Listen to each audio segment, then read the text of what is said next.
This episode, losing the wires from your mic, giving you the freedom to move around while you're recording and still retain great audio quality. Here are two great options and I hope this helps you decide which one might be right for you.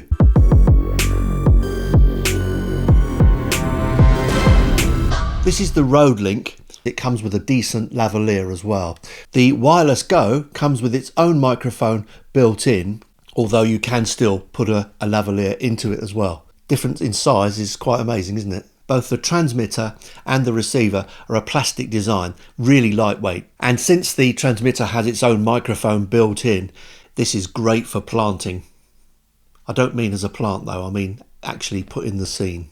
One thing about the Rode Wireless Go is that it works absolutely fine on its own internal microphone, but there are no gain controls. So if you put a lavalier in, you've got to be careful of the input and the amount you're putting into here, because there's no way you can get the input gain down, and that can mean that you can go into clipping quite easily. The Rodelink is bulkier with a harder plastic design, so it's a little bit less portable than the Wireless Go. The thing I really like about this though is this lavalier that comes with it is basically almost like a Smart Lav Plus without the plug on the other end. It locks onto the top here, so you put it on and screw it down, and actually the quality of this is pretty good. You also have more control over the input and output levels on this. So on here there are 3 levels of input gain, so if you change the lav to something a bit more sensitive you can turn the gain down, or if you've got a lav that's not so sensitive you can turn the gain up, while also at the other end you can turn the output up or down, so therefore you can get the camera levels really low and turn this thing up. The other thing that the Rodelink has, which the Wireless Go doesn't have, is you can choose a channel. There are 8 channels for you to choose from. If you get interference on this one, you can actually manually change the channel.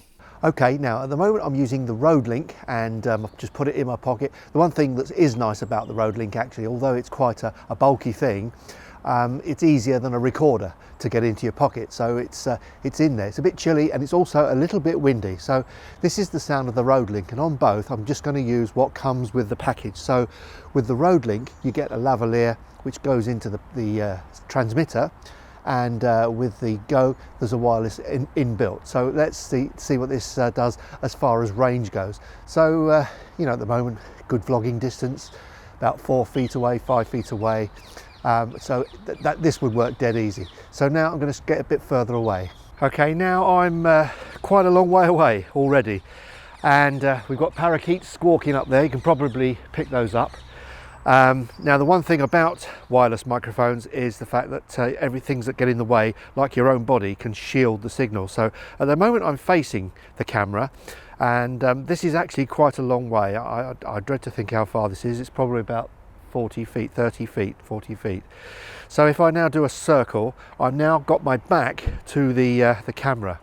Now with my back to the camera, you've got the signal shielded, and that can really affect the quality of the signal getting there. There go those parakeets again. So that's at about, well, I would say long distance, a middle distance for this garden. Now I'm going to go even further away. Now this distance is crackers. I'm just a speck in the screen. I think I'm probably about 100 feet away or more. I'm not sure the length of the garden. Parakeet's just gone over. Now that's with me facing the camera, if you can't actually see me as a speck on there. Now I'm going to turn round. Here we go, sideways.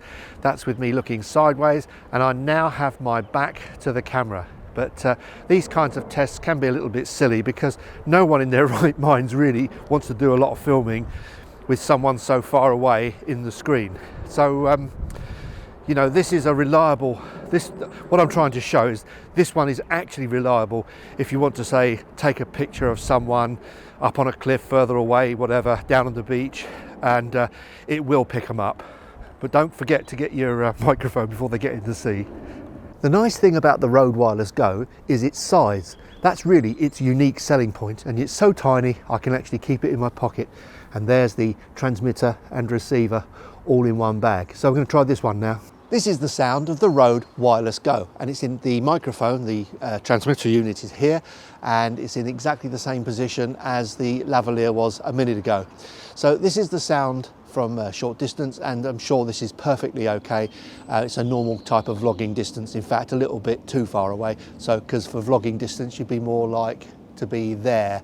So you know, this isn't going to play up if you're vlogging, but the problem with this can be when you're further away. So we're going to try the distance now. This is the Rode Wireless Go from a distance about 40 feet or so, something like that. I think when you're facing the camera, the signal is perfectly robust and it stays there and everything is absolutely fine.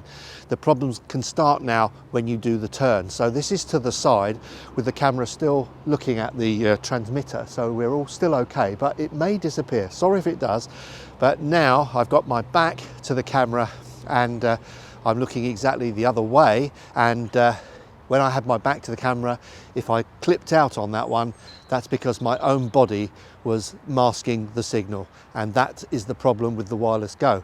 I'm going to try the long distance test, because this thing surprises me, because for some reason, if the weather's good, it seems to work better, I think. Don't know if it's something to do with the amount of moisture that's in the air. So this is the long distance one. Okay, now this is absolutely, as I said earlier, a ridiculous distance. No one in their right mind really wants to film people this far away with this clarity of audio if it's actually getting through. We're about 100 feet or so. I don't know, as I said, I'm not quite sure how long the garden is, but I'm at a long distance away, tiny little speck in the distance, so facing the camera. Now here comes the problems, maybe. I'm now sideways onto the camera. So if it's still looking at the camera, but it's now going from the side. Now I'm going to turn around, and if it disappears, then that'll show you that it's not going to hold on when you're further away. But if it's working, I will be really surprised, and I'll put it down to good weather today. So if we've had good weather, maybe we've still got a signal. So this little Go is surprising. Sometimes it seems to work at long distance, and at other times it plays up, and I can only put it down to the amount of moisture that's in the air, because Britain's quite a moisture laden country, especially in the winter actually, but today we've got good weather. So that's the sound of the two units, both really good, but I think really they're suitable for different types of filming. So what kinds of things would you be looking for in your wireless microphone? The most obvious difference is the size. This one is way more portable, so if you're doing a lot of vlogging, maybe this one would be more useful. The Rodelink does work better at longer distance than the Wireless Go. The Rodelink has a choice of input gains, while this one doesn't. So perhaps with this one as well, you've got more choice of a microphone, which microphone to use. With the Go, you really do need to make sure that you're not going into clipping on the input side, because you can't fix that. For me, I'm lucky. I've got both of these, so the choice for me depends on what I'm actually filming. If I'm going out doing vloggy type stuff with a small camera, whatever, and the thing is going to remain pretty close to me, and the transmitter and receiver are going to be quite close because I'm hand holding everything, then this one works fine, as long as you don't go into a noisy environment where that clipping can rear its ugly head. But if I'm going out and I want to get some real quality stuff, and I want to make sure the signal is robust, this is the one I would use, especially with a good quality lavalier into it. So this is a great buy, but actually so is this. It really does depend on what you'll want to do with it. Vlogging, big filmmaking, that's how I make the choice. But I'm lucky, I've got both. But hopefully this video has helped get you to make a decision for yourself, perhaps, which one you would go for. If it is useful, please consider subscribing, and I hope to see you next time. Cheers for now.